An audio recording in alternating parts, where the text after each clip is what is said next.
Stop whacking off, James. It's not that kind of show. Sorry, all I saw was his hand moving in the sound. Oh, love SEO! SEO so awesome! You're right. There you go, what are we doing here? That's more of that SEO secret sauce. Now, I get excited about patents myself, but just not quite that excited. Well, how many of these people read patents actually own them? Or own a copyright or anything? Yeah, well, and how much gets used and whatever. But, again, Steve, it's a language you have to get used to. It's you know, I mean, back, like, when I first met Bill in, like, 2006 or something, first thing I did was start taking free information retrieval courses, going to Stanford, going to places like that, and learning, you know, the concepts of how search engines work. You don't need to completely understand the math, per se, but at least if you can get your head around it and get the ideas, when you've got to read these patents, they start to make more fucking sense to you, and they don't unless you have. Absolutely. But yeah, you know, I've got lots of free information retrieval courses from universities and other places that you can take and get your fucking head started. And again, Steve, you know, that's just the beginning. That's the baby steps. You know what I mean? From there, you have to extrapolate. And you know, one of the things I do a lot that Bill taught me was research the guy who wrote the patent or the people that wrote the patent, and see what their history is. See what papers they wrote when they were in university got published. See what departments they've worked with within Google over the years, et cetera, et cetera. Right. The patent itself is half the battle, man. You got to understand the mindset of the guy who wrote it, because it's a creative art form to them. You know what I mean? So you need to actually check this guy out. Who is he? What's he done? What departments he worked in? What did he do when he was in college and university or wherever? You know, what papers has he published? And get it, because there's a bias. Like, even a patent's going to have a bias towards a certain approach to information retrieval. And then once you get to know the dude who wrote it, or the many dudes that wrote it, that helps you even further. Like, Steve, I actually do that before I read the patent. I'll look at the inventors named in it and then research those guys a bit and then read the patent, because that helps you to understand what their biases are. Because just like any scientist, they're going to have a bias when they approach something, right? So, is that ramen noodles, or what are you doing there, man? Yeah, dude. Ramen, yeah. I'm really enjoying watching Steve eat on film. It's entertaining. It is. It's an experience. It really is. There's worse things. Hey, get 2 dogs in a cup.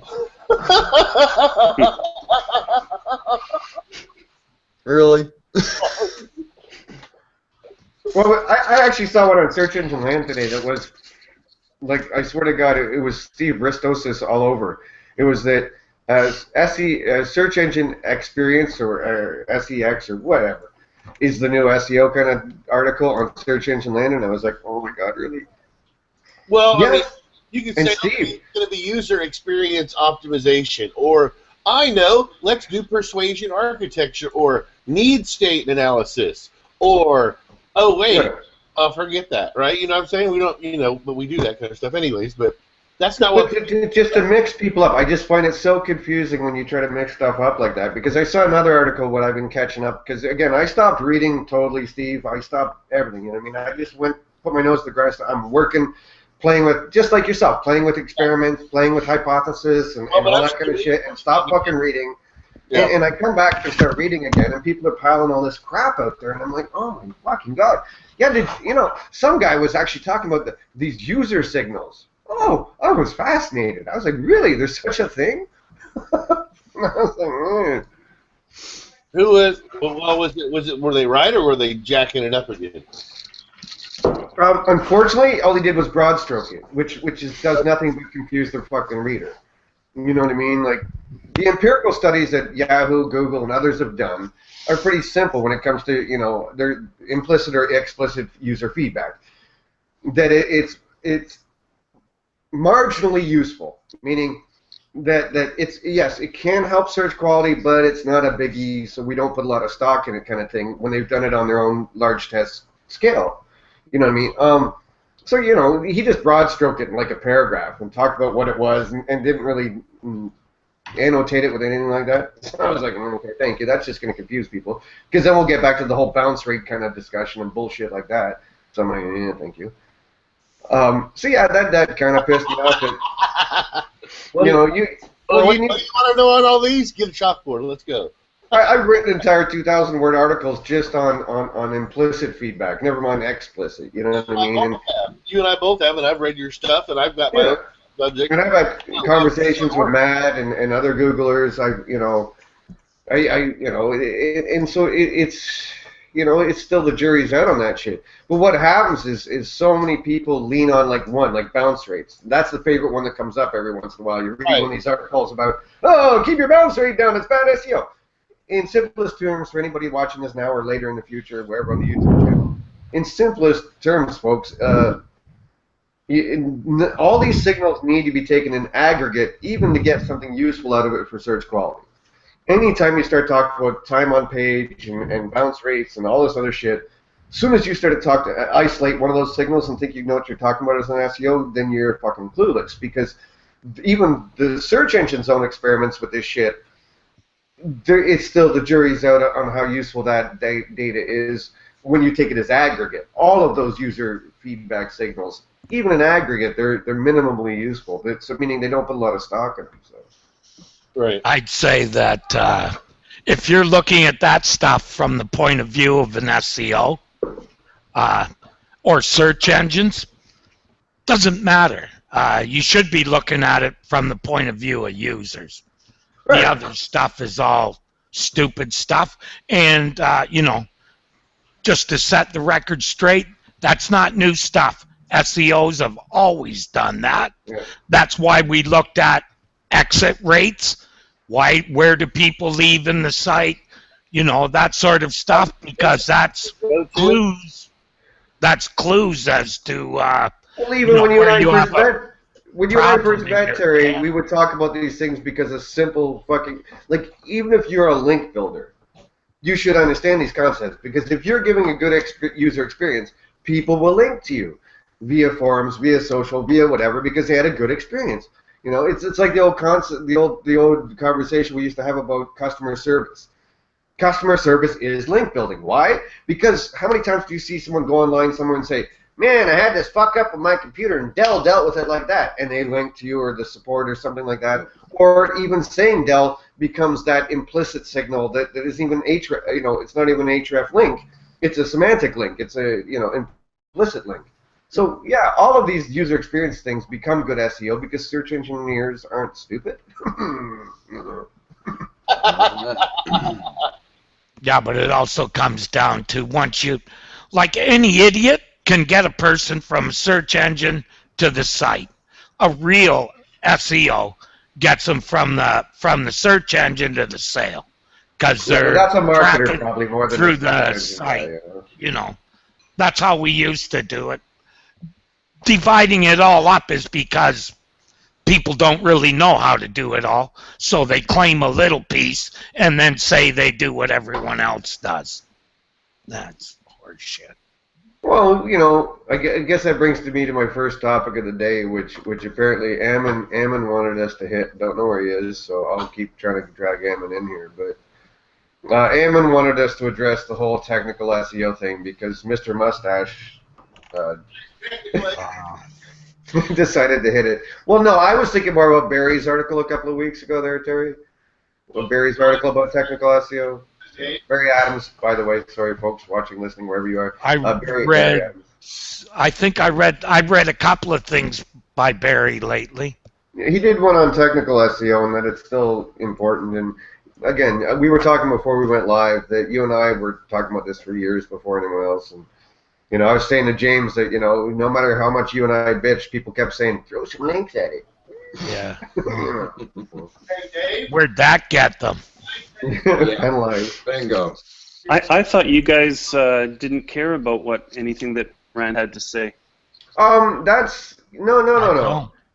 I don't. You don't see me participating in the conversation, do you? Yeah. No. We can move on. I'd be quite happy. Brian, I care for the simple fact. Brian, I care for the simple fact that a lot of people listen to him. Yep. And that's about it. You know what I mean? I've never gotten to know Rand too close personally. We've talked here and there. I can't say that I know him as well as I know the guys sitting in this room or anything, but has nothing to do with personality with me. It's all about what he teaches.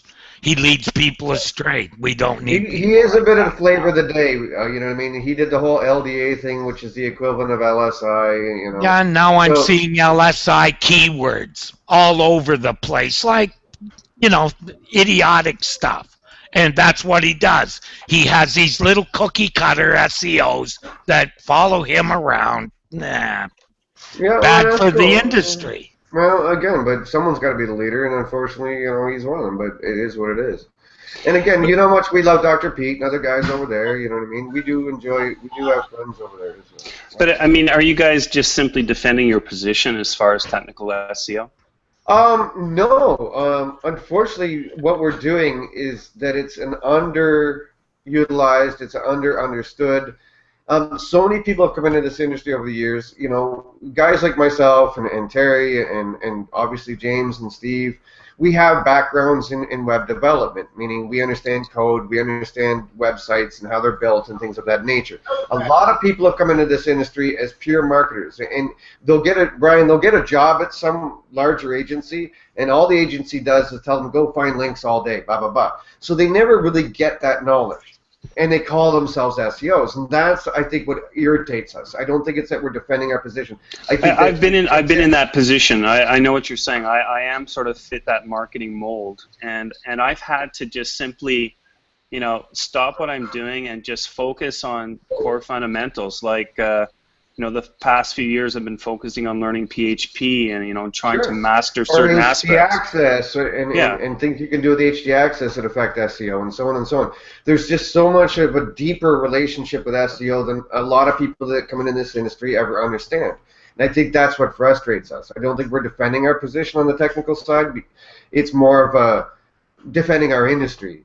And those that come into it thinking that when they approach it from a marketing hype kind of approach, aka links, that or social spam or whatever you want, you know, the other elements are these days, that they don't learn that full basket of tools that you need to really call you, in my opinion, call yourself. You know, oh, hello, how's it going, Bill? Well, I think they're just looking for shortcuts. I think that's the biggest problem. I think they're just looking for the quick fix and the I just don't think they're trained. No, I think they just don't know how things work.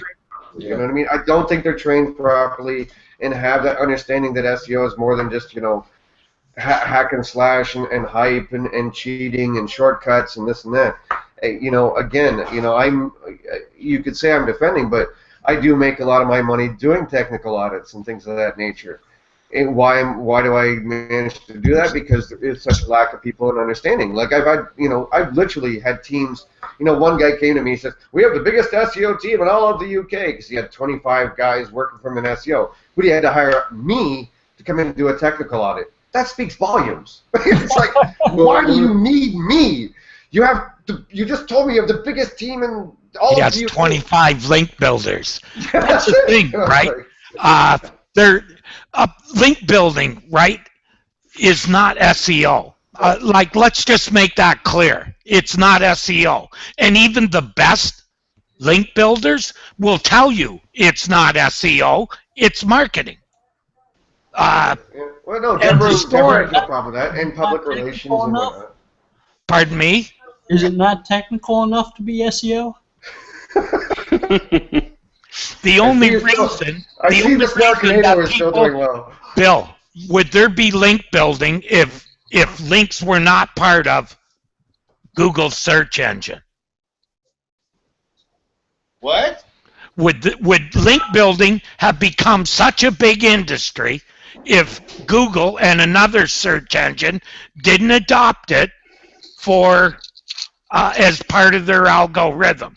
Yes, because eventually you would have people that got the 100 pieces of traffic that particular day, not necessarily from Google, but just from the traffic itself, and would have used that technique over and over to get a quick fix. And you just have to scale it in volume, and then you have to increase it, then it grows perpetually, so you can't maintain it, and then it all falls to shit, and Google bans you. Right? Yeah, well, there was a day when that was a thing. Right, well, when finding referring links was part of the promotion of a website. Because Bill, I think Terry answered his own question, because link building technically is SEO. It's not, well, whatever.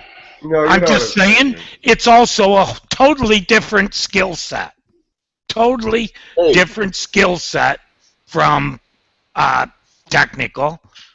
I'll bet you that probably half the link builders out there could not write a page of HTML. No, but they can run a broken link checker. Oh, yeah. Well, so could a monkey. So could a monkey if you put a peanut in front of him every time he pushed the button. Yeah. So I'm not arguing with you, Bill. No, I was a little aggravated with that Jason Demers article because it portrays SEOs as being really stupid. Okay, but has Jason, again, I don't know Jason personally, but has he ever written anything that didn't piss us off? Rarely. Who? Who? He works where? Google? I am assuming it was on Forbes. Bill? No, it was the Entrepreneur magazine that he wrote. Okay, whatever. He writes crap on both of those. So okay, Bill, what is it you're taking point with? I know what it is, but just for those watching and that's like quoting TechCrunch for SEO. Mm-hmm. I work with a lot of sites where I have to make technical decisions every day, and tell me that what I do isn't technical just shows me that you have no idea what SEO is. Exactly. Okay, so what is the someone define technical SEO for the record, please. Somebody tweet that shit. Let's go with anything. Well, it would start with the technology that runs the internet, I would think, right? Well, no. I think to a degree we could safely state that these are on-site elements, not off-site. Yes or no? Yeah, which basically is that a reasonable definition? Because I just finished, what I was working on today was a larger corporation. You know what I mean? Again, kind of people that have, in-house SEOs, in-house developers, in-house social, in-house everything, right? And they were putting together a standards document for the entire team. You know what I mean? If it's developers, SEOs, if it's for whoever, they put a technical standards document together about 60 pages long. And my job was the consultant was to come in and review it and annotate and make corrections or whatever, right? Right.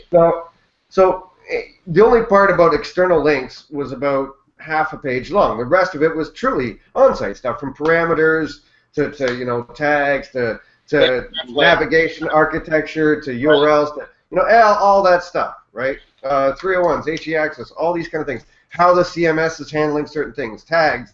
How it's doing pagination, how it's doing canonicals, how it's doing... So literally 57.5 pages out of 58 were about on-site elements, mostly reasoning to do with how the CMS was operating and things of that nature, or how the content developers were putting things together, or how the developers themselves were structuring and adapting the CMS and the various elements of that site. So to me, that's kind of what, technical SEO is. Again, anything, because the social department, and like Terry said, the link building, which is not even a concept to me, you attract links, but anyways, to me that's what technical SEO is beyond that external site stuff. If you can't nail down your home fucking base, if you can't get the site right first, you have no fucking business out doing the external stuff. Nail down the mothership first, then go out and worry about the rest of it. Anyway, so that's my definition. Someone else, go ahead, Bill. What's yours? So what about like the Google mobile friendly test? Is that a facet of technical SEO? What about to me it is. Yeah, totally. To me it is. Right, yes. Right. Yes. What about Google Webmaster Tool measurements for crawl, sitemap, robots? Yep. Anything in the Webmaster tool would be technical SEO, other than the link, than the incoming links. Everything is SEO except for the incoming links. Well, I would say you'd have to include incoming links, because if you are a public corporation and yellow pages, bluepages.com pops up, hijacks 800 of your listings, and then rebrands itself 25 times on... That's reputation management. That's not SEO. That's reputation management, PR. Okay, no, because it's SEO, because I have to go into Google and do spam reports on these things in a combined manner in an algorithmic Yep. fashion.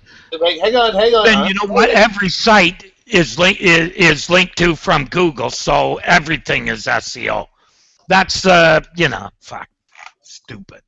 Well, but realize there's SEO facets to PR, like how to optimize a PDF for Google, that kind of crap. That was PR. That's like 2003 when me and Richard or Page One wrote that crap. And then you have PR, SEO. Then there's digital asset optimization for a YouTube video. Why do you need to add SEO to PR? Why? What's the value in it beside adding to the price? Okay. Well, no, Terry, because some PR guys. No, hold on, my turn. Terry, you and I have seen this many times. Some PR guys think they know SEO and they can actually fuck you. They can fuck you. That's what I mean. That's people who want to charge more for PR. Okay, wait, Terry. You're talking to the person who did this first, right? So hang on a second. Let me finish, okay? Now realize PR and SEO matters because at some point, if you have good SEO and you pull up... Oh, then link building is part of it, too. I don't really... okay, hang on. I think I got a client call I got to get on to later. All right, man. All right, so Bill, what's your definition, man? Okay, are you gonna let me talk, anybody? Go for it, Bill. I will, as soon as I mentioned, by the way, I love the new hairdo. So I haven't seen you in a couple months, so I love the new hair. You're looking clean and sexy. So anyways, go ahead. Uh-huh. So California influence, I guess. Okay, so usually I start with SEO by looking at how well a site can be indexed, how it can be crawled, whether or not it can be crawled by a search engine. And that involves setting up a lot of things like an HTML sitemap, an XML sitemap, understanding how redirects work, understanding whether or not there are duplicate URLs, and the possibility exists that somebody has HTTPS and HTTP pages duplicated on a site, www pages versus non-www pages, and being able to distinguish between those and set them up right. I mean, for years, the New York Times was a great example of how to do it wrong.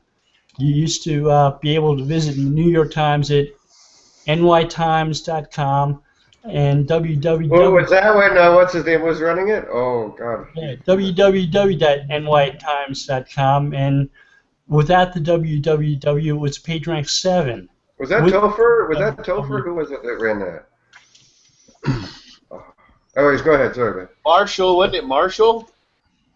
Yeah, it was. I don't know. Yeah, Marshall Simmons. Marshall Simmons. That's right. Yeah. I used to use that example of how not to do it. All right, let Bill go on. All right. Anyways, I know. So knowing how to index pages and set them up and make sure pages on a site can get crawled, especially e-commerce pages with filtered and faceted and sorted results. Right. And funny enough you mentioned that because the document I was going through this week had tons of that, the faceted and the filtered and what my wife in the industry calls attributes, etc. They create all kinds of duplication as soon as you change an attribute on that e-commerce page. Right. So you want to make sure all the pages of your site get crawled. When you have 3,000 pages, 3,000 products, including categories that they fit in and so on, and your website has 30,000 URLs, you're doing something wrong. And I've ran into that a number of times. Yeah, that's what when Terry and I used to do audits, we'd call over-indexation, meaning that it's a flag, it's a big red flag when you've got 3,000 pages and 30,000 in the index. Something's going on that you need to go and dig into deeper. Understanding the technical aspects of that makes a difference. Yep. It really does, between whether or not you show up in search results and you don't show up. Or even if the right pages that you would like to be showing up are the ones that are showing up for that search term, etc. Mm-hmm. So indexation is an important part of SEO, and it's why search engines exist, to index your content and share it with other people and help them find it. So SEO is technical by nature. I agree totally. Again, but Whether- whether or not you I'm have in a- that book. So. yeah. Whether or not you have a content management system doesn't really make it less technical. You know, a lot of sites are WordPress sites, and WordPress isn't perfect out of the box. It's got problems and issues. And you may be able to address some of those with plugins, but one SEO plugin isn't going to make a difference No, if you don't know what definitely you're not. doing. Well, don't tell Yoast that. Oh, if it's Yoast, Kent, Hey, all right. good I've night. seen some of his sitemaps, not something to be proud of. So That's Yoast for is sure. responsible for semantic markup mistakes on millions of pages across the web because his site search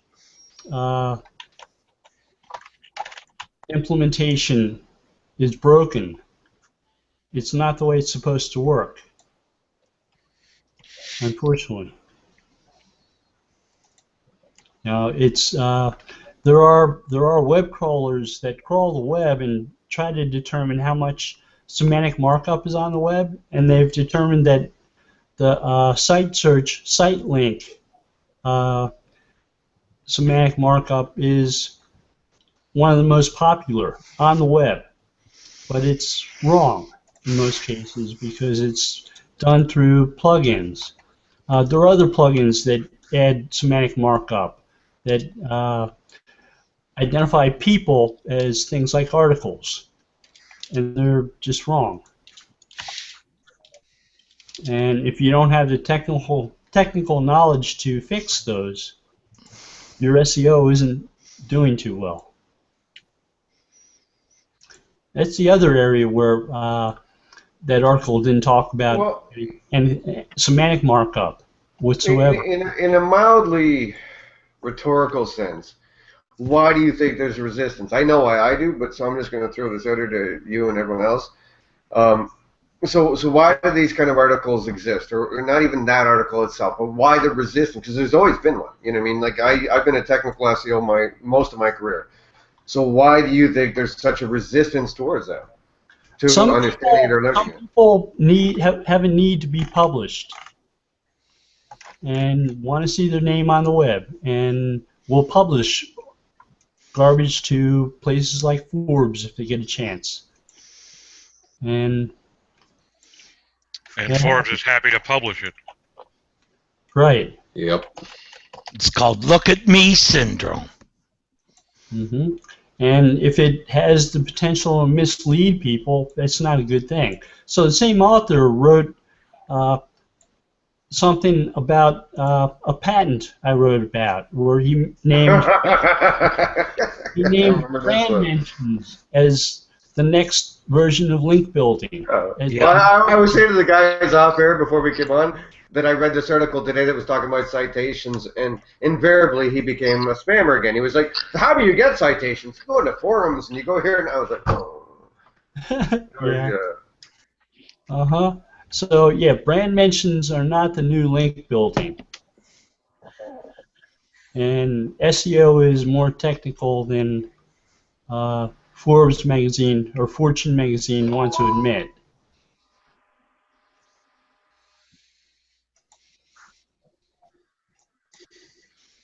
Or understand would probably be more like it, Bill. Yeah. Well, a friend was their source. That's part of the problem. Need to buy David. Call a spade, man.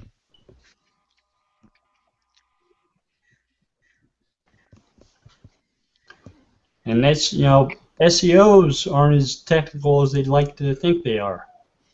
The lack of knowledge of how to implement semantic markup, schema markup on most websites is sad.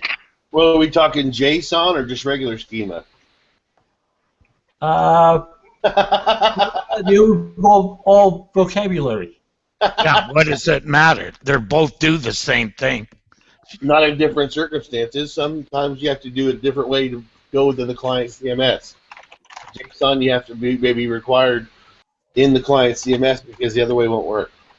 Right. Sometimes you don't want to actually insert the metadata, the item props and things like that into the HTML because it'll get erased. You know, somebody has WordPress and they update a template and wipe out your markup. Updating the template, that's kind of a sad thing. You can get around that by using JSON-LD.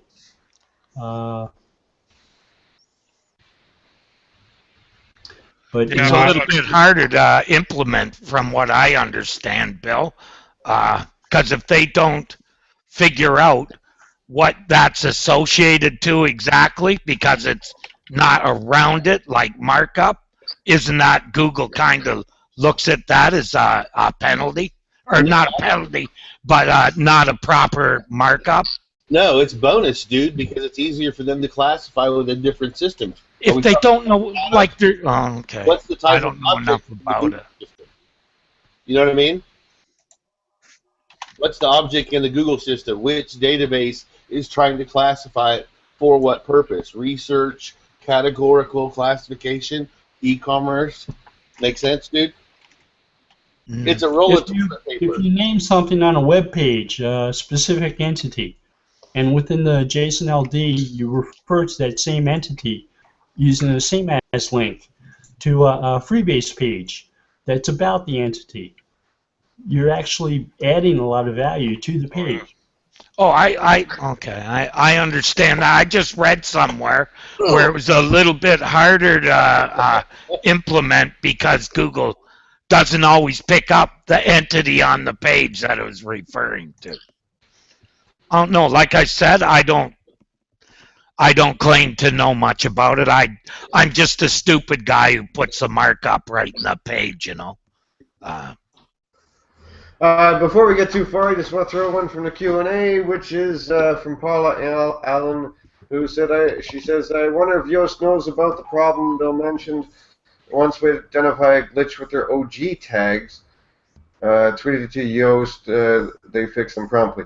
Again, I'll go first, and Bill, you can kind of hammer this after. I think part of the theme here is that I don't think you can really deal with this in a plug-in level, meaning that each and every client I have has different operating systems, even if they're using WordPress, using different things, that I don't think it's always a plug-in level issue. It's more of the person that's doing the work on the site, understanding the uniqueness of that site and how they need to approach it.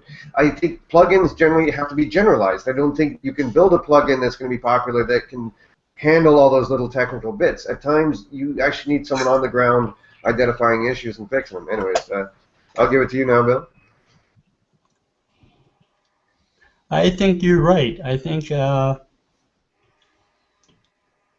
the implementation of schema markup is going to depend upon how the site is set up. The issue with the site operator, search box operator, depends upon how search is set up. Well, the last I hear, I don't think Google's actually reading OG tags or these new Twitter semantic tags either. I don't think they're actually paying attention to them, are they? I think Google might look at some of this stuff, like the OG tags. They do, definitely, on several different levels. It depends on what the element is. Is it a piece of music? Is it a Facebook video, a Facebook post, a tweet that contains what kind of semantic markup? Is there a Twitter card attached to that tweet? It all is relevant completely 100% Google. Because you're talking real time. I mean, we're talking that the index can be updated within 3 seconds. All right. Well, what's your take, Bill? I'm not a big believer that they put much into them, but that's just me. I just added a Chrome extension to my browser called the Meta SEO Explorer, and it will list all the information from the OG tags, the Twitter tags, your metadata on your page, and you can compare how you've written those. Okay, you mind dropping that on the event page when you get a sec? Please and thank you. He's talking about Meta SEO Inspector? Yeah. All right, groovy. Here we go. 1, 2, 3. Boom. Right there. Okay. That's the link for the Chrome extension he's speaking of, I think. Oh, wait, I have this. It's nice That shows how much Steve uses it, huh? What? It shows how much you use it. You don't even know you had it installed. No, I don't remember what the button looks like because the stuff auto displays when I use it in that mode. But a lot of the times, I'm Not in the chat, you dumbass, in the event page for the public viewing audience. You What? We have an audience? Yeah, we do actually. So What is this audience you we're in speak the of? private chat here, so. All 5 of them. All right. Is that what you wanted right there? Yeah, that works. Thank you, sir. That works? That works. Yeah. You put that in the event page. I did. Okay. Good job. Yay. No. I mean, there's also. You ever use Ghostery? Does anybody ever? That slows your page down a lot, man. Do what? I've used it. It slows everything down too much. I turned it off. On the other. So before we run away from the whole technical SEO topic, because we have kind of migrated. All right, go ahead. I'll bust it up. All right, That's what I'm talking about. Ghostery, for example, and just a Chrome extension shows everything that's being tracked on the page. By showing everything tracked on the page, you see what kind of environment their server is. Is it shared? Is it normal? Is it, the different types of ads they buy? What's tracking? What kind of cookies are they using? What kind of includes are they using? All those kind of things can be in there so you know more of what that person has or what the competition is doing in terms of online marketing, in terms of technical SEO, because that does impact technical SEO. What other stuff are we doing outside of SEO, paid, etc., that will at some point become part of our technical SEO strategy, correct? Oh, indeed. It's constantly evolving. Steve, obviously, we're not doing the same Damn, thing we did lady. 5, 6, 7, 8 years ago. I think, but it's that mindset of technicality, of understanding new technologies, understanding evolutions, that if you don't have it to a degree, I think you're always behind. You know what I mean? Again, you're just more, like Terry said, you become more of a marketer and less of an SEO, in my mind. You know what I mean? So. And I'm happy to learn about metrics 2-3 years after they've been implemented. Like the one I wrote about recently that Terry commented on a few times. Watch times for videos. Well, it's funny. Actually, I've got it in my show notes on the event page of that what article of yours that you wrote. It was funny because my kids, they watched YouTube stars, so they wanted to be YouTube stars. So, between that and my clients, I started paying more attention to YouTube and what's going on there in the analytics. The funny thing is, Bill, is that for at least maybe 2-3 years now, if you go to YouTube Analytics, not Google Analytics, one of the core features there, and I've always talked to Terry about this privately when we do these shows, we've done other videos, is they show one of the main statistics that you find on YouTube Analytics is percentage of the video watched. That is a big thing with them. It's not... and this helped gear towards what we were doing sometimes, because you find, you could put out a half-hour video and have 10% watched. You can put out one of the highest ranking videos my kids have on there with their video games and stuff is about 4 minutes long, very useful, but its average percentage watched is about 70-80%, and that's huge, and it ranks, boom, way up there, man. So as a aficionado of search engines, meaning wherever they are, I don't care if it's YouTube or Amazon or what the fuck ever, I watch search engines and how they work. That concept that you were writing about, and it's in the show notes for those of you, Bill's article is on the event page, that's always been a very prominent figure with them, and something that I notice when it comes to rankings. That's a very one. Like likes and all that stuff, those are, those explicit signals they don't seem to trust as much as they do the implicit ones, which you and I, Bill, are kind of used to with the normal search, right, with Google. Right. So yeah, that percentage watched is a very prominent analytic factor when you go to YouTube Analytics, which you don't see. You don't have really a lot of that prominent data in Google Analytics.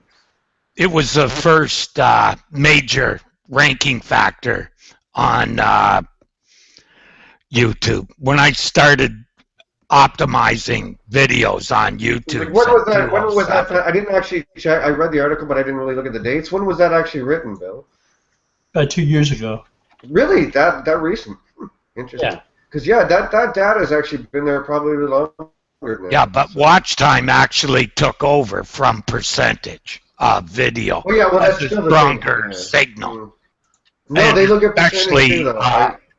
on channels, total time on spent on your channel is important as well. I've been managing YouTube channels for maybe 3-4 years for my clients as well as my kids, and that is a piece of data that I've always kept an eye on, is percentage watched. Like if they watch 10% of a video and then click away, and now for those of you listening, don't go running away to Google thinking this is time on page stuff. It's totally, for me at least, in my experience, it's totally different than time on page. This is a video kind of concept, and it's percentage of it watched. How engaged were you by this? You know, there's an article on the web about time watched where they talk about a guy who gets paid $4 million a year to talk about video games that he plays and how he wins at video games. Well, I'm in a wrong line of work. Dude, you're probably talking about PewDiePie. Yeah. Yeah. You're probably talking about PewDiePie. Again, my kids do this shit. That's what got me interested in it. So. There's also Markiplier. My son watches him. No, he's talking about PewDiePie. He's the only guy making that kind of money. Yeah. He keeps people watching the videos. Oh, I bet you the guy from Gangham's making more than $4 million a year. Well, actually, do you know his ass is owned by Disney now? Probably. No, I'm not kidding you. He's PewDiePie. He was bought out by Disney, so he works for them now. So. Probably making less money. No, and he curses and everything, which is kind of funny given the whole model of Disney. Wait till he gets naked on a wrecking ball. Anyways, go back to that, Bill, because when I was reading that earlier this morning, actually, and I'm quite interested in that concept. No, I just want to say, understanding the value of metrics like that is necessarily a technical skill. Why does that matter? You want to be able to understand why your pages, your content, your videos, your audio might have certain value. It's likely that that same time watched is a measure used for podcasts, time listened. Yeah. No, and I started doing that with our own stuff, with my client stuff, with my kids' stuff.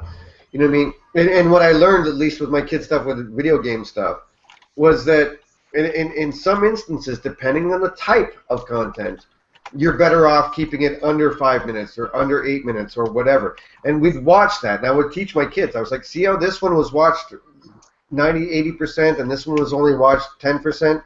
It's because of the type of content, and you have to learn and adjust your video content development based upon these things. There's some things that people are going to watch. Like these videos, dude, 26% on average. You know what I mean? Once they leave this Hangout and they go up to YouTube or whatever, the average person that searches something and finds it, they watch a smaller percentage. So remember we did the grumpy old shits of SEO. Remember that? Yeah. So what I learned by this point, and that was like a year and a half ago, was that I took the hour and a half session we had and broke them into smaller chunks and put targeted titles and targeted descriptions and tags and whatever on them and pumped them out in 5 4-minute pieces, because that is something people in our industry digest better. Meaning those were getting 65%, watch rates, as opposed to the entire video itself, which was getting 26. And those, and again, I would track the rankings in YouTube and so on and so on. And sure enough, they would rank higher because of that concept. You know what I mean? And so to anybody making videos in our industry, here's your lesson: break up your Hangouts into digestible pieces. And if you get a higher, go to your YouTube analytics, and if you get a higher percentage watched, they will rise, and they will.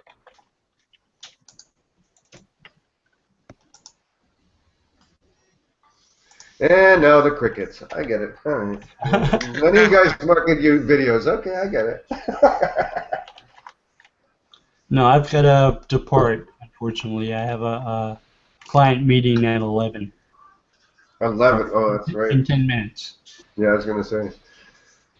Different times. Oh, well, we'll probably still be here, Bill. So. So, I hey, got a meeting with a hamburger, Bill.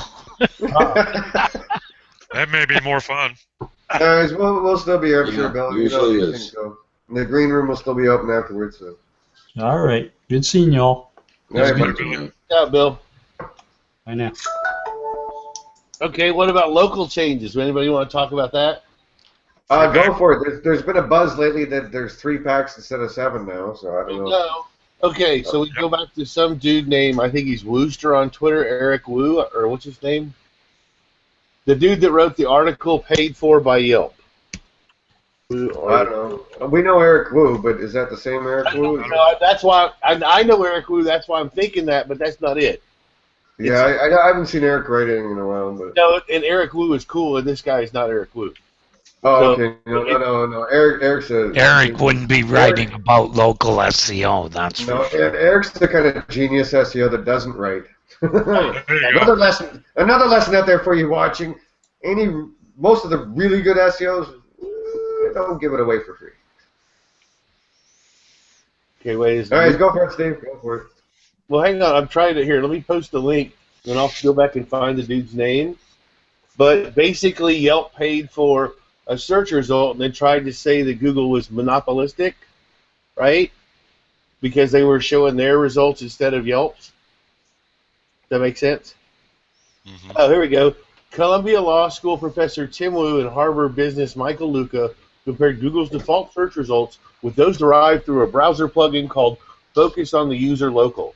The plugin takes Google's organically derived search results, i.e. a toolbar plugin, hello, and puts them in a Google One box where its Google Plus results usually appear.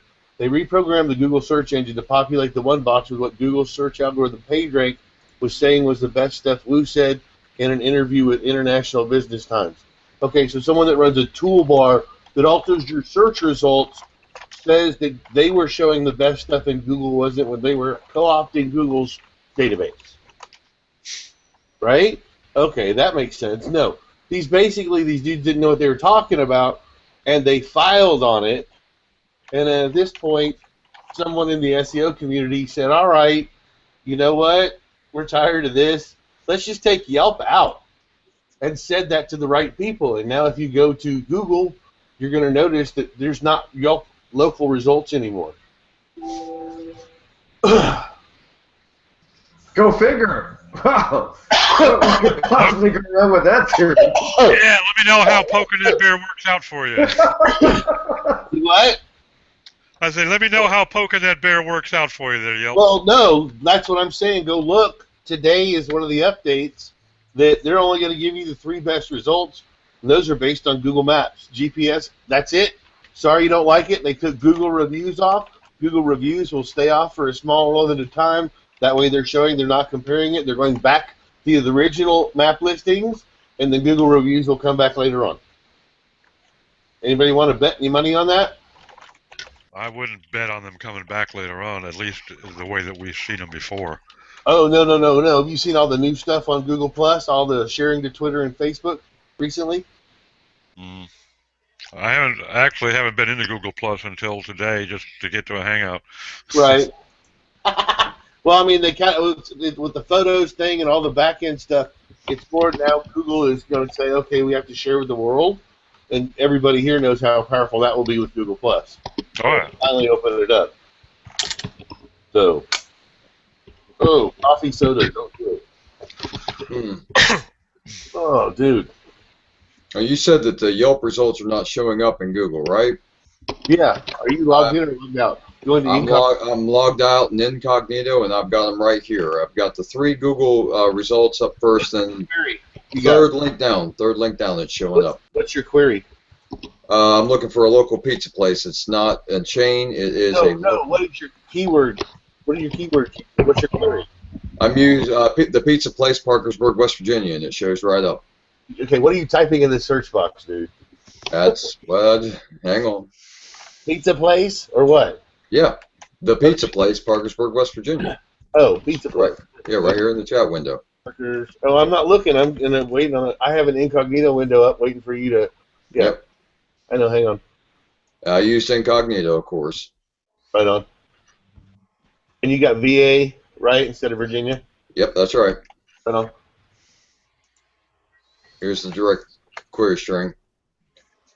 Okay, yeah, you've got, well, I've got 1, 2, Facebook as 3, Yelp as 4th, Zomato is 5th, local Yahoo is 6th, TripAdvisor, then MapQuest. See, mine's the actual website, another pizza place, and then Yelp. Holy crap, wait a minute, I wonder if I can cross screens. All right, let's try this. Uh-oh. Where am I at? Here we go. No, go back. Am I off the air again? Crap. No, you're there. All right, well, hang on. Where's the thing it go? Where'd it go? Oh, man. I'm like lost Windows. Oh, here we go. All right, here we go. Let's see. James is going to get a different result, I believe. Yeah, what browser were you using, James? I used Firefox and both tell Google, Google and Chrome. Excuse me. Let's go. Chrome and Firefox both tell Google your location. Yep. So you're going to get a different result than Steve because you're in West Virginia. All right, we got that right there. Yep. Everybody see this now? Mm-hmm. Yep. We got our 3 Google things at the top, right?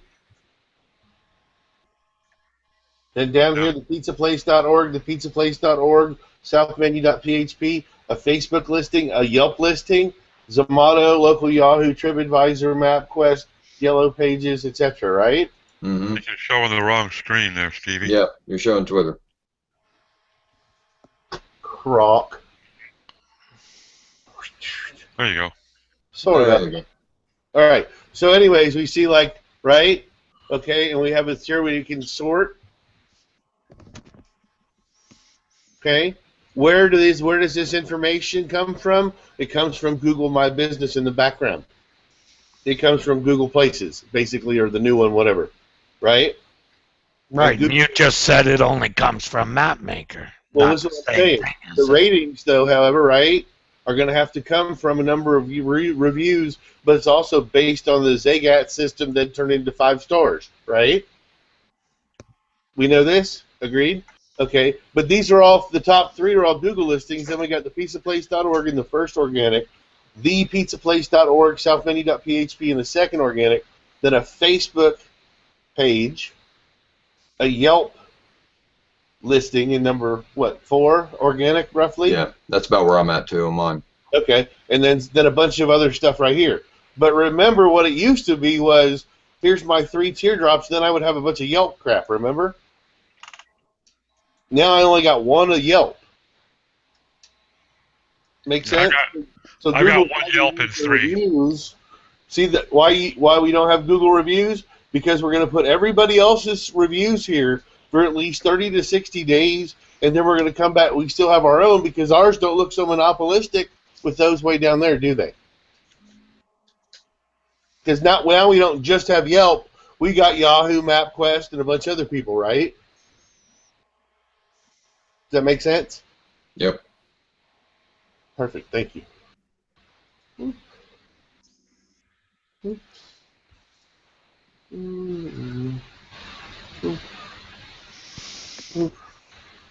Just as a crazy annotation from the SEO Dojo chat room, Rob said, "Steve, never cross the streams." What? Never cross the streams. Pure geekdom there. Yeah, I know. Oh, because I moved the browser over? Yeah, that's why I got confused. Oh, or is he talking about Windows environment on a Mac? Alright. Why are we looking at your Windows 8 desktop, dude? Is there a fucking reason for that? No, I don't know why. Try and turn it off, hang on. Alright. Trying to get Rob in here. Hold on, I'm working on this. Is that Windows 8 or 10? It looks like Windows 8. I don't know. I haven't upgraded to 10 and I refuse to do so. Yeah, Xbox OS. Yeah, I'm not going. Anybody else going to Windows 10? No.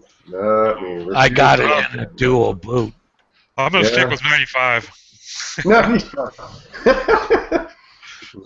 That's old school right there.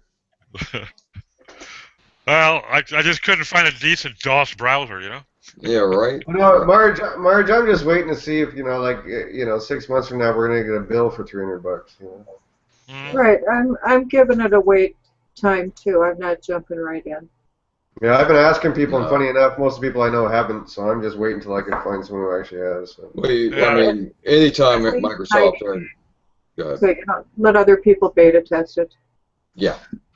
I have talked to a couple people that have done it, and they said they like it. It seems to work great. It's smooth and good UI and all that stuff. I haven't heard any negatives on it.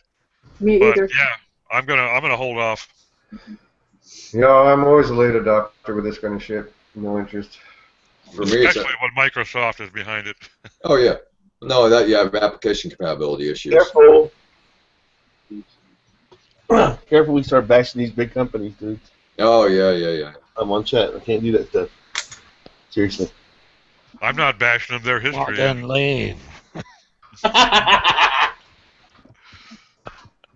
Google Postmaster. Sorry for eating on camera, but I figured if Steve Plunkett could do it, so could I. Hell yeah, girl, go for it. I had my peanut butter toast. Oh, I'm like going to do Google. I want to do cashew butter and bagels in a minute. Oh, I love cashew butter. Oh my god, dude, that's good. That stuff is manna from heaven. Better than peanut butter, eh? Oh yeah. Way better. Okay. My mom used to make her own, and she'd make like a half a gallon at a time, and it would last like 4 days. Make a 2-inch thick cashew butter sandwich, yeah. Well, I'm afraid that'd be too much peanut butter for my diet.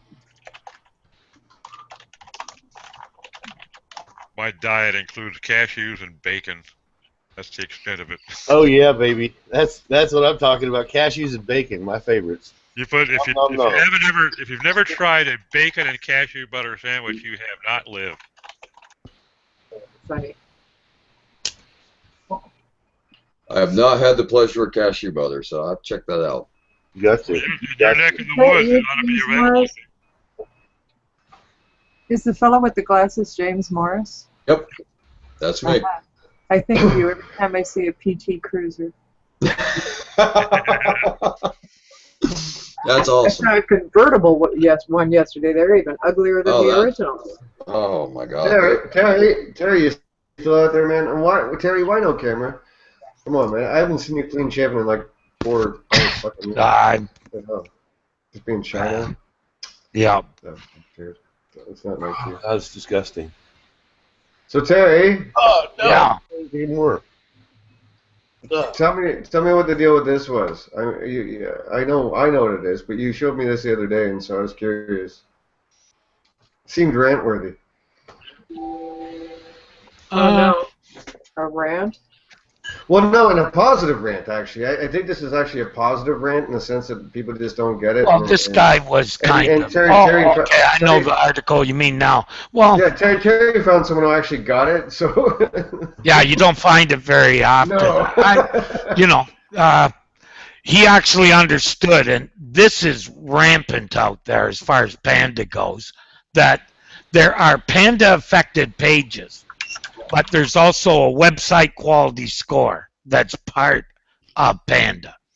And if you have a whole bunch of really bad pages, that makes your quality score really bad. And the two go together. Some people don't understand that there's the affected pages, and then there's what it does to your whole site. And right. They think it's interesting enough, dude. I was looking at a search engine land article where they were talking to some Googler, Matt's new replacement dude, about the latest Panda, and the guy did say that while it is site-wide, it affects pages differently. meaning that you don't get a site-wide effect, but actual individual pages are going to get different effects from Panda. Right. In other words, like the bad pages on the penalties, or excuse me, the dampening is caused by what's happening on a page. And then, but as you accumulate those bad pages, that starts to affect the quality score, and that pulls the whole website down. That's how you kind of got to look at it. And, you know, that's why when hub pages move from being on web pages to putting them in the subdomain, right? That supposedly fixed Panda. Well, it only fixed it until they were till Panda ran again, and then they saw the affected page, because it's funny that way, that it is actually kind of a hybrid of site and page penalties. Because when you change the name of a page, that definitely gets rid of Panda.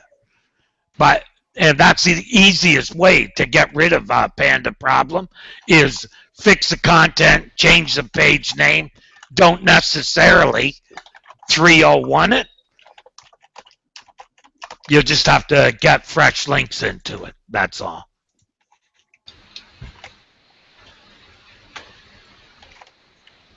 But if it's good content, you can contact the people, and the good ones, and just say, hey, I moved it. You know, fix your link, please. You're good to go. But not a lot of people get that. That's, you know, as we know, we picked that up, on the first go round. Yeah. Well, no, because you had that one client, you know, that seemingly had some issues. We talked to Matt about it, and Matt said, yeah, you've got a Panda issue, and we knew right away that it didn't affect the whole site, did it? No, it was only affecting certain pieces of the site and certain parts. And that's when, you know, that was, what, 3-4 years ago? I don't know. Anyways, we clued into that. We were like, okay, so this isn't like what you would traditionally think is a site-wide issue. Sure, it affects the entire site, but it's going to affect certain areas of the site more than others. Right. So the affected pages are basically almost like they don't exist, and then you have that translate to a bigger penalty across the web. Not penalty, dampening across all the pages. You, sir. Oh, that's so sexy. Okay, so sorry, Dave. That's hard to not say, because when you think about it, it's again, an algorithm for anybody listening, watching now or in the future. An algorithmic issue are things like Panda and Penguin. An actual penalty is when you get like messages in Webmaster Tools and shit like that. So. Right.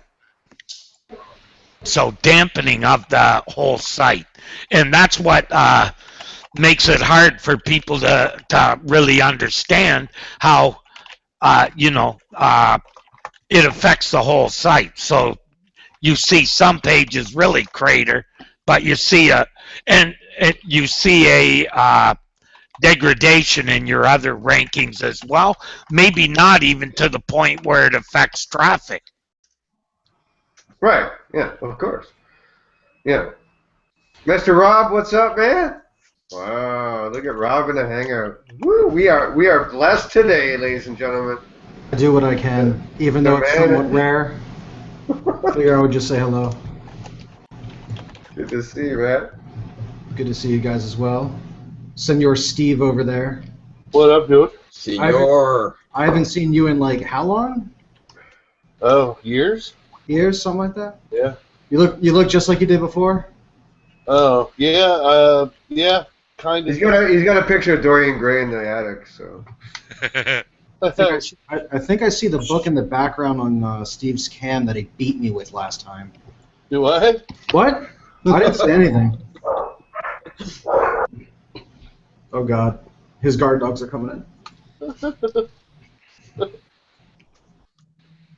Oh, food. Yeah, you distracted me. No, wait. So what are we discussing at this point? Besides my amazing presence. And well, of course. What up, brother man? Oh, dude, I tagged you the other day. I forget, it was Black Hat thing. Oh my God. So okay. Oh, I saw it. So okay, wait. You know what I'm doing? Like, you know who I'm working for, right?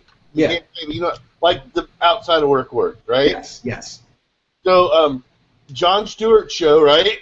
And you had some anonymous people that were really fans of Jon Stewart, and so we posted a link in a forum about how Donald Trump didn't like Jon Stewart. Anyway, so it was kind of fun. So, but yeah, so basically, I've become a professional troll. Well, that's nothing new. You gotta stick with what Well, you're that good at. explains today. Steve, I got one in here in the Q&A for you. It's Paula Allen. She says, "Hey guys, if there's time, can you address the 7-pack to 3-pack local SERP change Google just made, specifically the absence of a path to Google Plus location pages? Are they still important to maintain only for NAP consistency?" I'm going to go with yes, but okay. Oh my God, yes. Because the thing is now you're getting feeds from the places. Steve, don't talk with your mouth full. We've gone over this. Hang on, I know. I'm stopping. I'm behaving now. I forget that I am now publicly on camera. Okay. So basically, yeah, you have no idea. So the thing was, yes, the Google local pack matters. Yes, local matters even more, because now the thing is, if there's Google Plus activity for that local place, i.e. events, specifically Hangouts, in search on a mobile device, you can just join the Hangout at the location you're searching for in search. So yeah, but she's also talking to NAP, so. Yeah, but the NAP is also mobile. Think about that. Because if you know, do you have GPS listings in all your Google local places? If you don't have those, do you have GPS meta tags on your location website to coordinate with that in Google? You know, phone number, you're using an 800 number for your location. That's not going to work. It's got to be local, because even local phone numbers are passed through the CLEC through Google, because Google knows where the pots are. The plain old telephone wires. Make sense? You understand what I'm saying? From internet nodes.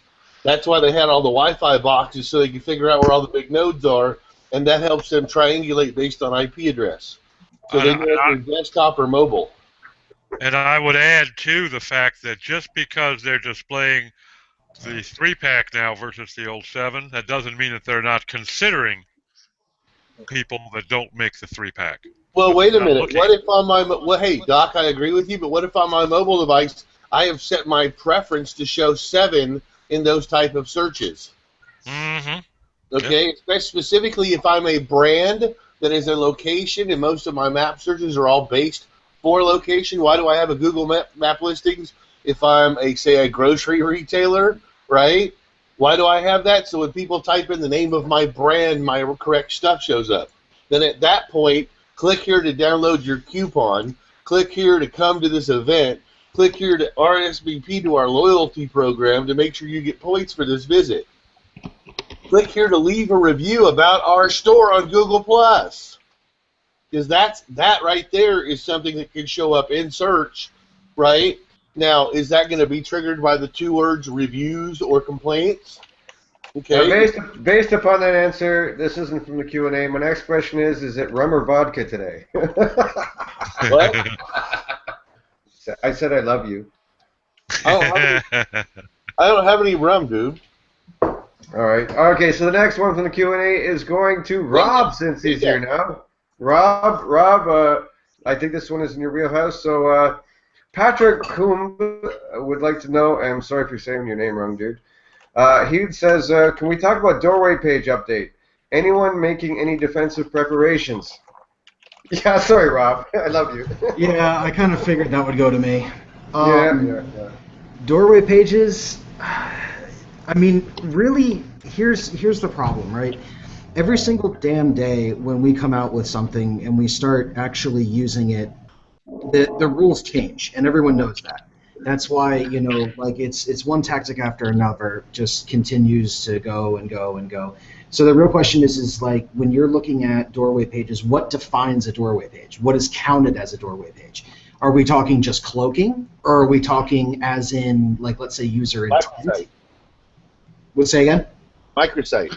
Yeah. So yeah, I'm gonna go with the traditional approach, like lack of navigation, standalone page, targeted for a purpose and throwing links at it. That's my or just a paid conversion page with a form. Yeah. Exactly, and that's kind of where I was going with that. Is like, do you classify a landing page as a doorway page? Because that technically, by definition, could be considered one. And then it becomes, the age-old aspect of, well, most doorway pages have this, they have that. Like, everyone talks about doorways. The number one thing people think about, at least in my experience, is cloaking. When you have cloaking with doorways, does it do this, does it do that? And then next thing you know, what constitutes cloaking? What is changing? What does change? And then it goes into, what about, for example, changing the geo? So it says, we have a store in Baltimore, Maryland, because I'm from Baltimore, Maryland. Does that constitute cloaking? Or does that constitute just geo-modified answers? And then it becomes, well, what if there's a promotion based on their area? And that changes the content of the page.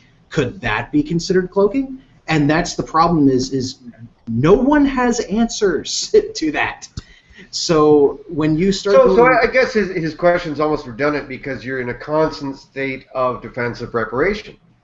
Basically, yes. Depending how the rules are changing, keeping an eye on what's going on in the space and then adapting to it. Yes, and normally what I tell people is if you're thinking about those aspects, and this is just in general, if you're ever going to test something, always test at least 2 different complete segments. So if you think that, for example, something may be considered a doorway page, then make sure you have a static lander you can shift to if you need to.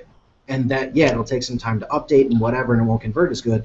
But then it's the real problem is you can't talk about this without going down the rabbit hole, right? Because then it becomes, if you have a doorway... Well, I'm almost with Steve in a sense that these are microsite things. You should never, the mothership should never even be considering this shit anyways. Or do you still play with it on the mothership and take your chances, roll the dice, or is this more of a microsite approach? It really depends. A lot of people will do them on the microsite side. And it also depends on how deep they're going to get. So some people will just do, for a while, one of the things that worked out really well was people would set up auto blogs where the home page was a lander, but it still churned out thousands of pages of content a day, but then never linked to it. It was just all internal on the deep side, just building out the indexing rate and everything else. But the real question is does that constitute a doorway or does it not? So there's a lot of different... Only Google knows. No, it's real simple. Is it uniquely relevant content? Yes or no? Unique what, though? No, but again, it can be. Because Google's definition of a doorway page is lack of navigation, boilerplate, and all this other stuff. You know what I mean? So you could still be... People could literally do it by mistake. And I've seen it, actually. I've seen legitimate sites where people thought they were doing something to target a certain keyword or whatever, and they had adjusted or changed the actual the boilerplate and the navigation and this and that. So technically, by Google standards, from the last time we heard, at least by what they tell us, it could be considered one without even the webmaster knowing it. Yeah, their PR firm thought it would be a good idea.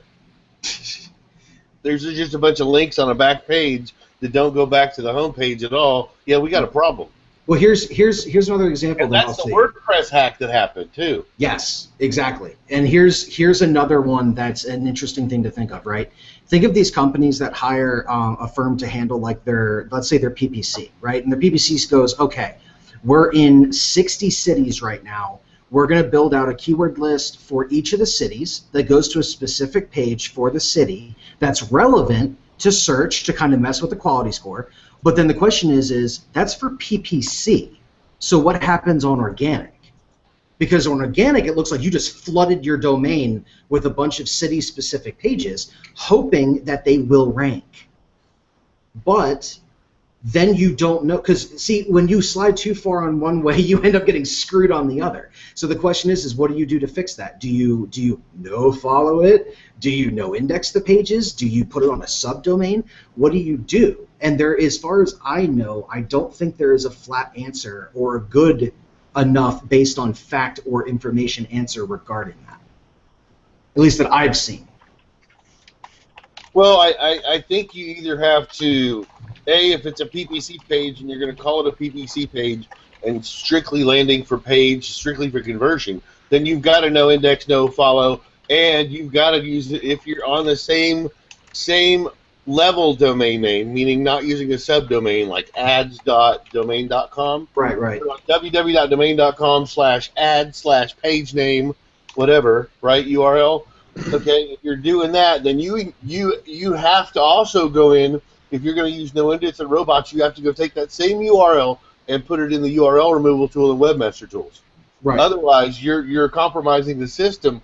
But can I still have an organic SEO page with the exact same content of that PPC landing page? Absolutely yes, as long as I follow those steps. Right. So basically the clean way is to keep them separate, but separate for the fact of what goes where and what Google should or should not look at from each perspective, aka organic and PPC. Exactly. Right. And you also tag it appropriately in the campaign in Google Analytics. Yes, and that's one thing I have seen a lot more about. Yeah. Like analytics on realistically, and I'm going to say, I don't know, can I talk about how big budgets are? 6, 7 figure budgets? Is that, I don't know what, I shouldn't say that. Anyways, really, really big SEO budgets, of those, you should be minimum of 1/3 should be your analytics budget. A minimum of 1/3 should be your analytics budget. And I mean, honestly, it should be 50 to 60% should be analytics of any kind of SEO budget for any kind of serious kind of campaign, for paid and organic. Now, do we have to actually say analytics budget or data analysis? Is that more appropriate? Well, I mean, I don't know if I go into Google Webmaster Tools and I'm looking at trends and I'm going in and typing in keywords. No, I'm just saying that I have many different data sources that I use with clients, and I agree with your premise, but do I definitively look at analytics as my core? Yeah, to a degree, but there's still outliers, and in different situations I have different data sources that I'm interested in. So I agree with you. Analytics isn't my always everything. I think for Dave, basically the easiest way to rephrase what he just said is when you say analytics, do you mean Google Analytics or analytics as looking at data regarding? Yeah, data analysis and collection, Yeah, and what I'm talking about from my perspective is, like when I say it, and coming from what I don't know that I would call, well, I guess you would call, yes. From a big agency perspective, I have to say that it's WPP. What am I thinking? I'm an idiot. Yes, from a big agency perspective, basically we have analytics, and I want that person to be absolutely. Here's the measurements, okay? Because what did my SEO do, and did their measurements correlate with mine? Because I'm not trying to influence them. They're not trying to sell SEO. Here's exactly what happened. Here's the campaigns we had. Here's the email campaigns we had. Here's the paid campaigns we had. These are the success and measurement of the ROIs of all the data within Google Analytics for paid, organic, and everything from that perspective. Does that make sense? And those people are pulling that, and they're not the SEO. That's the analytics person. Does that make sense? No, I hear you. I think I actually agree with Rob in retrospect. It's just too many people are going to take that and assimilate with Google Analytics or whatever the platform is. That again, each situation's unique, and you're going to have data. It could be. I just prefer data because people get that one track minds. Well, but then again, it's on another hand, it could be PayPal. How are these things going on? Which you are again, and like I was saying earlier, I deal with like YouTube analytics and various that. I have many forms of data that come in based upon the situation I'm dealing with. So totally. All right, fun. I don't know. The next question is from Sohail Ahmed. And you guys can hit the Q&A and see if you can figure this one out. Free plugins rank first, and then premium ones. Talking about PrestaShop modules. Okay, so I don't use PrestaShop. How to deal with situation? User search for a keyword. It's very convoluted, guys. I don't know. Does anyone get what he's asking? Yeah, canonical. Right? Sales for modules. I think he's selling plugins. Is pretty much what I'm getting here. Oh, is he his spam link? I don't know, dude. Look in the Q&A. Okay. It's a little button on the left. I don't know. I'm not even entirely sure what he's asking. So. I don't know. He could be a spammer. I may have blocked him. I don't see that. I think what he's asking is he's saying when people look for modules inside of PrestaShop, he is selling a paid module, and the free ones keep showing up above his in the search results. You know, are they searching for free or paid? It's hard to say without understanding the query space. So I don't really. Yeah, it's also technically another. It's another complete industry if you think about it. Because I don't even know if he's talking about like searching in Google. I think he's actually talking about searching like in the back end of PrestaShop. That's what it sounds like. Okay. All right. Yeah. See, I don't work with PrestaShop, so I don't know. I'm going to take a wild stab in the dark based on what I've seen with WordPress and get more thumbs ups and you'll be fine. Yep. They have a very simplistic algorithm, do they? Okay. I mean, that's pretty much what WordPress is. I mean, Yeah. WordPress is how many installs do they have mixed with a blended algo with how many people have 5-starred it, 4-starred it, you know, stuff like that. All right, and the last question is, I heard Steve. No. We had to do that. Anyways, all right. So at least we dealt with all that now. We're good. All right. Moving on smartly. Okay, so since we have you, Rob. Oh God. And again, yeah, I had to go here, but anyways, I am planning to get the Search Geeks show back online and get some of you professionals in. So what are you working on, dude? Lots of Cloak and Dagger and everything else, but you know, I know at some point you still, what's it been, 2 years? I don't know, but it's been a while. At some point, anyways, plain and simply, folks, follow Rob Adler because he's been working on shit, and when he doesn't fuck around, and when he's been working on it so long, it's not funny. But what's going on with your stuff, man? What's the direction you're taking these days? Because I know you've changed directions a few times the last couple of years. Man. Oh yeah. Right now, I'm focusing a lot on the side of we have a whole arm of our company now that does analytics for email, mainly with stuff along the lines of like bot detection and crap. Yeah, I know Steve knows exactly where I'm going with that. Oh, that's funny. But yeah, it's also completely ironic. No. I'm just you and I are the only ones that know what we're talking about. Yeah. Let me just put it this way. I found a nice little trick where I can actually detect 90% of VPNs, so that's a fun one. But yeah, so that kind of stuff on email, and then of course the SEO tools, site audit, link audit, all that good stuff. We actually last week just hired a coder full time to actually finally get that going. Well, how's it going? I got a new I got a URL I can throw at you. So. Oh yeah. You need a beta tester, man. I got one to throw at you. Oh, I already got you on the list. Don't worry. No, I just have a new client, so you know, it saved me a few moments. See how she's working. So I'll hit you up, man. Yeah, definitely hit me up. I can get you in the beta in like 2 weeks. Yeah, anyone watching or listening, you know, we have nothing but the best on this show. I don't even know if it's a show, but I don't know why I'm here. Oh, here we go. Quality control, buddy. Well, I don't know about that one. Rob, you were around when James was with us originally, weren't you? Oh yeah. No, that's right. You were on the he was back in the very first show and shit. So that's right. Rob's been around since day one. Yep. We're old heads. It's been a good time. Yeah. Never a dull moment. I'll definitely say that. I'll settle down there. Well said.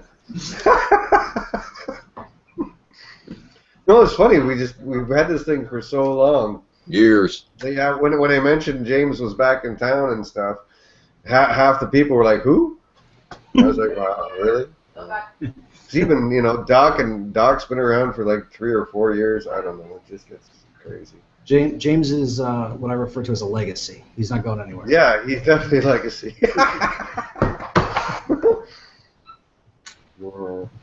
Oh, well, it's fun to get back together, boys. Absolutely. Are you wearing suspenders? Yeah. Fucking right, bro. I got a look going on, man. It's so, when I get bored, I get my nipples hard.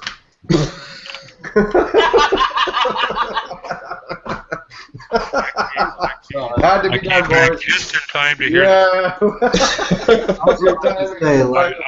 sure glad I didn't miss that little tidbit. I mean, come on, man. I shaved my balls for this.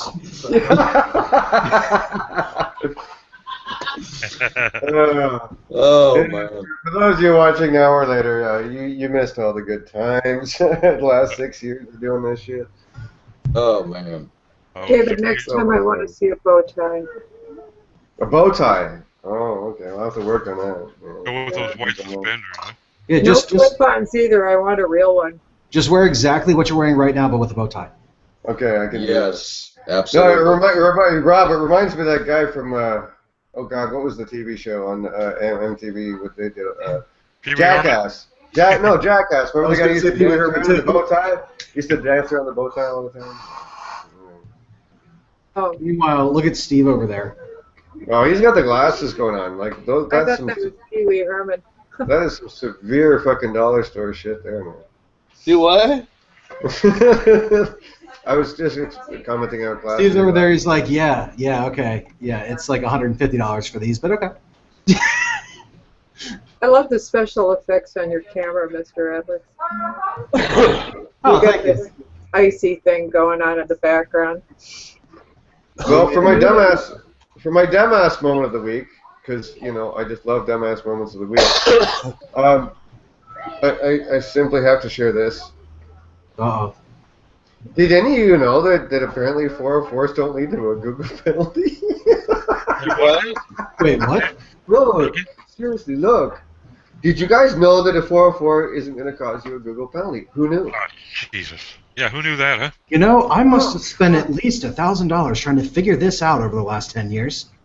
Right? I swear to God, on the regulators, I used to pull these kind of stories since I don't have They could this make a show anymore. 404 that could make somebody get a penalty. Bullshit. Well, I'm sure you could, but I don't think that the fact that people Really? You want to play that game? like I love Barry Schwartz and always enjoy talking to him privately and whatever. But it's moments like that when I saw that this morning that I feel like hitting him up on Skype and going, really, dude? Slow fucking day or what? Like really? I'm pretty sure if you actually had that concept in your head, you should get the fuck out of the business, start flipping fucking burgers or something. Like, oh my God, dude. Oh, that you said that, and right as you said get out, Steve walks away. Wow, he's leaving the industry. That's it. We finally chased him away. No, he's back with better shades now. Oh wow, man! Come on. Now he's doing like the Blues Brothers kind of deal here, or would that be Men in Black? I'm not sure. He's on a mission from God. Steve is both. I'm blessed, yo. Yo. Oh my God. Seriously. Well, Oh, Steve, hey, your hey. outfit won't be complete until you. Speaking of odd stories I've been collecting. Terry and I were talking on Skype the other day, like voice and shit, and he went kind of mental on this one. What do you guys make of this? I don't personally give a shit, but what do you guys make of this whole recent spate of Google warnings that you have to unblock your CSS and JS? Terry had the whole conspiracy theory. Terry, you still there? No, he's not. He was like freaking out, saying that like go fuck yourself. You guys been able to render pages without that in the past, so he was kind of going a little nuts. Me, you know what I mean? Again, I used to know Matt Cutts before he left and whatever, and so I understand to a degree what they're up to as far as access, and it's just another signal who's fucking around, who's not. To me, at the end of the day, I don't think it's a huge thing. So I just want to see what you guys thought. I don't have any problem letting Wait. Hang on. Somebody pushed the wrong button. They fucked up. It was an email that wasn't supposed to go out to anybody, and it went to everybody. Every single customer and every single website, whether it applied or not. I have one single page on one domain name that has an account. It has no job. It has no CSS, and I got it for that account. Do you understand what I'm saying? What's a mistake? Within the database, it was sent out. It means absolutely nothing it was a screw up and somebody pushed the wrong button. Well, That's good to know. but is the question about how that message went out, or is the question about why that message goes out? No, If it's the why, the question is no, I'm almost with Doc on this one. It's not a mistake. It's not like, yes, what you're saying is it may be a mistake pushing the button, but how did that concept or that message ever get in the system in the first place? I kind of with Doc on that one. I think it's valid.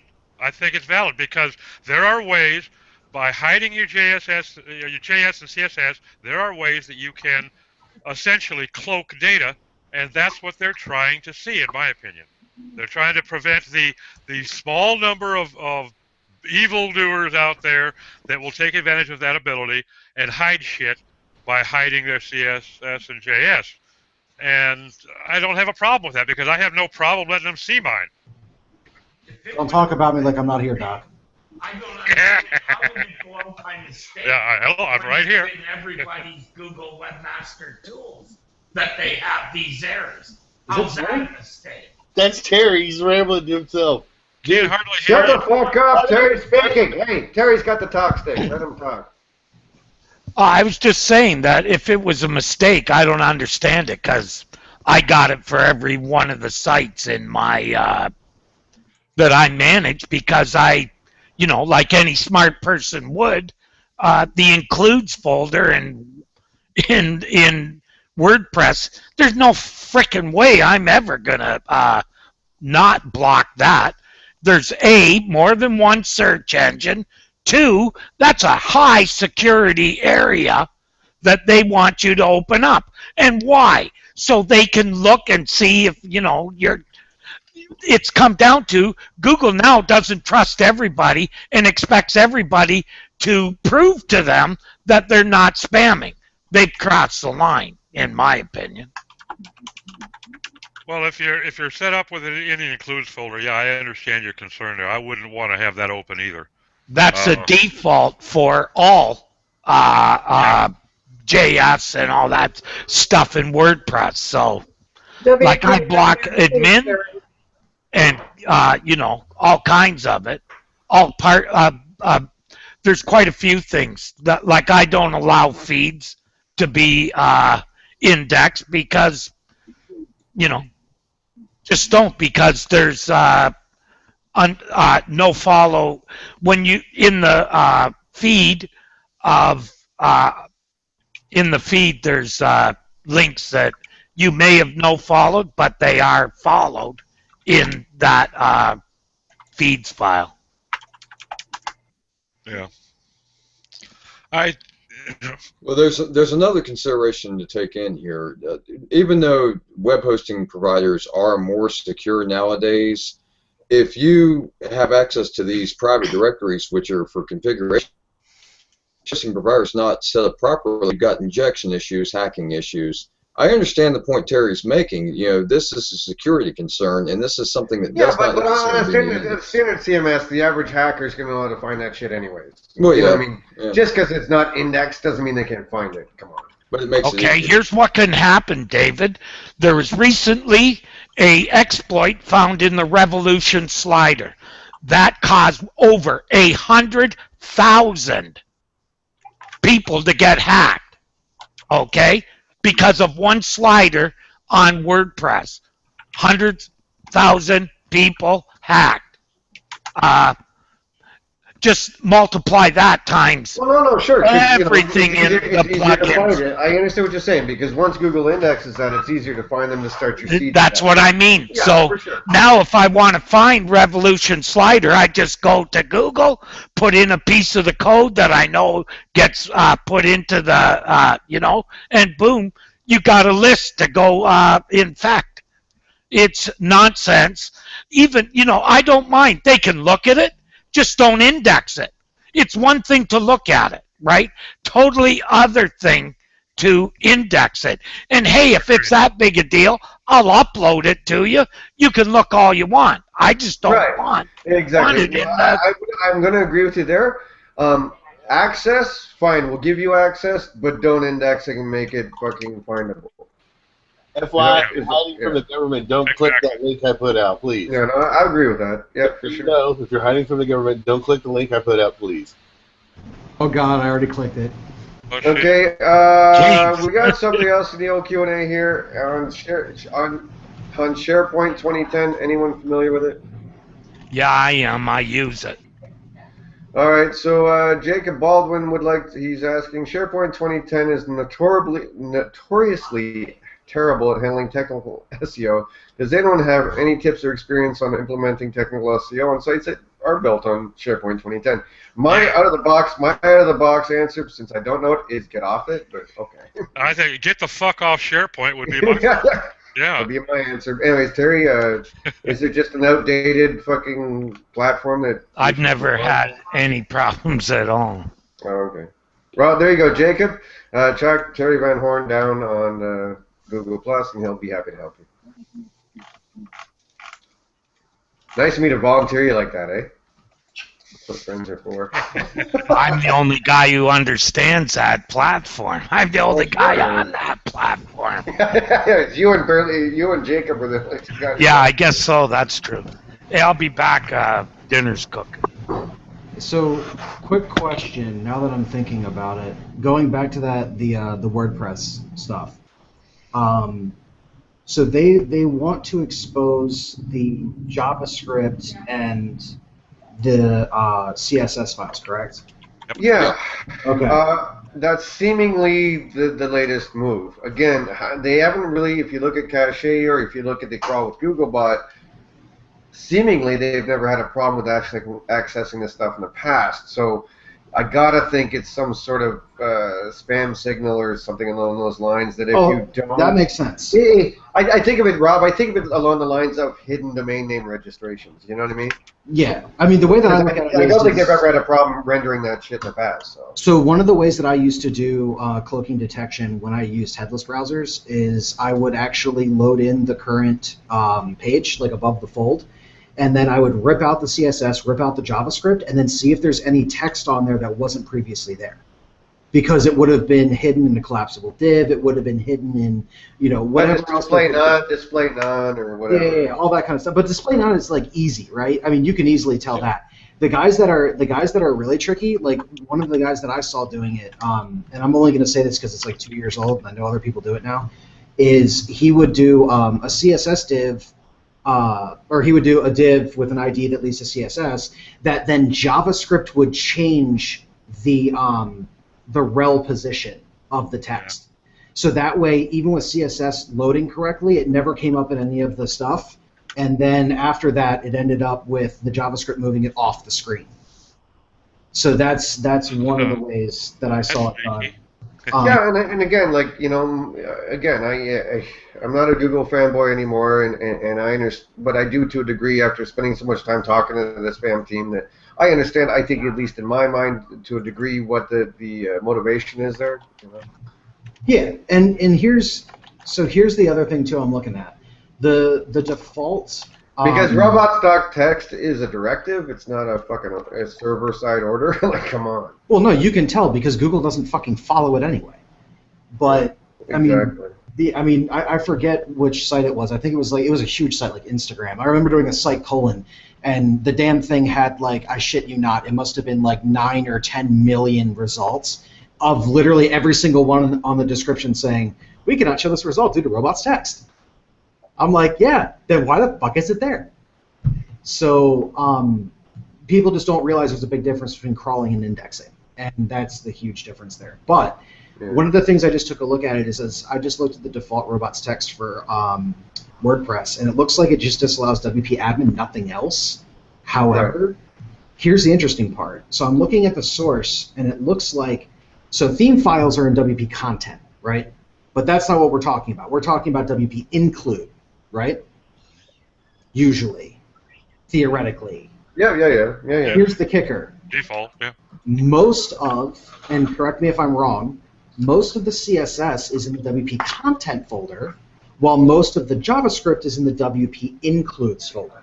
Well, it depends. Some is in the admin because it displays in the admin. But yeah, generally speaking, the front-facing shit's going to be in the content folder. Right. So But here's the kicker. By default, I believe all of the JavaScript that is loaded is going to be through the WP includes if it's default. By default, yeah. But if it's with the theme, it's WP content. Right, or if you've got a hacked theme or self-created theme, you could put it anywhere you fucking want. And see, that was the point I was getting to. So by opening up that, you're actually giving more people an incentive to hack you because you're giving a publicly accessible. They're going to look for their own workaround. They're going to look for their own workaround, and so what you're saying essentially, and I get it, and I'm just going to give it out for the people watching now or later, is that really this is just Google being short-sighted, because anyone who's trying to fuck with you, you're not going to notice anyways, because they're going to give you the average everyday folders you expect to see, and the real stuff where they're fucking with you is going to be where you're not looking. Exactly, and that's I mean, you got to remember when you have people that are trying to, for example, find WordPress to exploit, find a different site to hack, whatever it's going to be, they're going to look for footprints, and they're going to do scans, and they're going to look for whatever it's going to be. Yes, you can pull off your meta generator. Yes, you can pull off other things. They'll still find it. But more importantly, like the example of the that Terry gave, the Rev Slider. The Rev Slider, most people that do that, they're just going to run like in URL Rev Slider. Oh yeah, no, you're finding that shit's pretty easy. Yeah. So it's funny when they're talking about how they want people that took the extra step to be more secure, and they want them now to be less secure. Like, think about it. That's my position on it, Rob. I've been doing WordPress forever, and I don't. Robot site, I take away access to includes and admin by design. Yeah, I mean, there's stuff there that is. I mean, it'll let them find out the version you're running. I mean, other crap like that. I mean, the footprint is obvious enough on a WordPress site without making it easier for hackers. Oh yeah. I mean, there are literally. I mean, think about it this way: there are literally plugins right now being sold that are just to hide WordPress footprints, and people are buying them for like $70 a piece. And this one had like 4,000 sales. People know that that's a problem. But do you really think Joe Schmo business owner is going to have any idea about this? Like telling people, oh, you need to allow us to index your CSS and your JavaScript. That business owner is going to get that email and go, what the hell did my web design company do? I got to get rid of them if Google's pissed off about what they did. It's creating a bunch of false information, and it's going to piss a lot of people off, whether it was a mistake or not, for the fact of how they sent it. It still is going to be read by some people as that. It might only be 10 people, it might be 100 people, but that's still people that are affected by BS. Well, besides, Rob, even if that particular send out was a mistake, pushing the wrong button, they still had months before that already come out publicly and said, you need to let us see this so that we know that you're not playing games. So, it's bullshit. I got nothing to hide from them, but like you said earlier, they should be allowed to see it. They should not be putting it in the damn index. Right. Yeah. So here's my question, right? So I'm looking at that post on SE Roundtable, and I'm looking at the actual, I'm looking at the screenshot, right? So it says, use the fetch as Google feature to identify those resources that robots text directives are blocking. Update your robots text file. Remove the restrictions on your site's CSS and JavaScript. Why do they care? Why would they ever stop crawling because of robots text on an ask? And again, they've been able to render all this shit fine. If it's through fucking cache pages or the Google fucking crawl thing in Webmaster Tools. Terry made a great point when him and I were talking the other day. They've never had a problem with this. So what is the motivation? That's really the question to be asked. I mean, what is the motivation all of a sudden to do this? I mean, my guess, and this is just me reading between the lines on the third option, by the way, on that screenshot, if you didn't read it close enough, they specifically mention fetching and rendering your page with the mobile smartphone option through Fetch as Google. My guess is you're thinking their crawl is weaker there. I think it's related directly to the mobile update. Technically, being able to deal with the two. I think it's literally remote. In my opinion, I think it's or even speed. It could even be speed. I don't want to get totally fucking No, but I think it's related to the mobile conspiracy theory here, but it could even be related to speed as well. Not only that, but I think it's related to the actual mobile update. Right. Because it's specifically saying that, which, by the way, plays into exactly what you just said, the speed. Because people on 3G, you know, an extra 500 milliseconds makes a difference when it's per file. Yeah, for sure. So, yeah, I can believe in that one. That makes some sense. Interesting theory. I checked out. They really haven't had a problem. Like it's not like we said earlier. It's not like they totally obey the robots anyway. So yeah, no, they don't. I mean, definitely not. People don't understand that the crawlers and indexers have completely different algorithms and completely different objectives. And literally, the only difference is if you ever see those damn things in the SERPs that say this is blocked by robots text, it's because you saw it when it was in transit from one to the other. That's the whole point. Yeah. And by the way, that's right there, the transit between the two, that's where black hat happens. You know, I checked out the sites that got the message on Google Webmaster Tools, and they all reported no errors in the fetch and render. None. So, I mean, yeah, I had exactly. And the page displays fine in the fetch, and you can go to the cache, it's rendering fine. So, yeah, this is where I was confused as well. So, I think Rob's onto something possibly there, that it's more of a processing issue between the basically, Rob, if I'm catching what you're thinking, they shot themselves in the foot when they did the mobile update, whatever, 4 months ago. Yes. They shot themselves in the foot and realized, holy shit, we fucked ourselves here, so let's make this easier, and as usual, make the webmaster fix it so we don't have to. I think they literally looked at it and they said, okay, so we've been testing algorithms based on site speed for a while now because it's directly coordinating to user experience. Well, no, because then we had the whole HTTPS update, Yep. and then we had the fucking mobile update, and somewhere between those two, they realized they just shot themselves in the fucking ass. Yep, and then they look at it and they go, oh shit, one of the biggest things that has to do with actual page speed loading is the assets because it changes everything on the page. That's right. And everyone knows now that they actually do have headless browsers and headless crawlers. Well, it's those milliseconds between figuring out if this query is coming from a tablet or a mobile phone or a fucking desktop to the point of which one we're crawling and how to find the data we need to render the page, and that adds up. You know, and imagine how much money it costs them over the the amount of sites they're looking at. Yeah, what was it? Actually, hold on. Let me see if I can pull this statistic. I bet you that's got a financial repercussion as well for them. You know? Oh yeah. Got to keep the investors happy, buddy. Hold on, I'll read you a nice little quote because this kind of puts it in perspective when you really think about it. Amazon calculated that a page load slowdown of 1 second could cost its $1.6 billion in sales each year. Exactly, dude. And again, it's going back to Wall Street here. Like now that you mention it and I'm starting to think about it, this has Wall Street ramifications to it. It really does. Yep. You know what I mean? Right there, boom. You don't meet your quarterly. As soon as you don't meet your quarterly earnings, you know. Yep, and that's why that's the whole reason is when you look at it and you read between the lines. That's the one thing I've figured out. Whenever Google releases something that has a fucking bulleted list, always check the last like 1 or 2. And there's going to be some word in there saying like half of the main reason why they did it. Yeah. So they slid mobile in there as a, hey, we should just make sure that the mobile's good. Okay, just make sure the mobile's good, and you'll be fine. Everything else is like. But the guys who came up with the whole HTTPS concept and the guys who came up with the mobile update and this and that weren't properly talking to each other. And at the end of the day, processing power bit them in the ass. Oh yeah. And that's literally what it is when you look at it like that, that does make a lot more. But also keep in mind the stuff I was telling you, right? So the crawler goes, and then it sends the data to the actual indexer, right? Could you imagine what would happen if they have these headless browsers? And remember, they use a lot of resources, a lot more resources than a standard crawler. They go to a site, load all these assets, and then after they load them, the indexer goes, wait, you weren't supposed to load those, and it's all for nothing. Well, exactly, yeah. Wasted processing power. And across the amount of data that they're going through, every terabytes of data they're going through every day, that's big money. Exactly. So why not get the fucking, scare the fuck out of the webmaster, get him to fix it instead of sorting their own problem out? Yep. Which is standard Google operating procedures. Yeah, pretty much. Yeah.